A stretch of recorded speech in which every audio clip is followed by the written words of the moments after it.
イギリスのデイビッド・ハワードさんたちの研究チームは CT スキャンでミイラの生体の形を解析、3D プリンタで生体を作り、くしゃみを再現しました。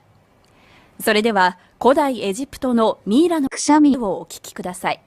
スタンザンダラスタンダラダラピーアバランスティーラスタバリラリンナ前を向いて歩き光さす方へ手と手を取り合い僕たち人類は皆仲間でありこの場所に集ったこの奇跡が全てが運命ではなく必然だと思いそして僕らは歩き出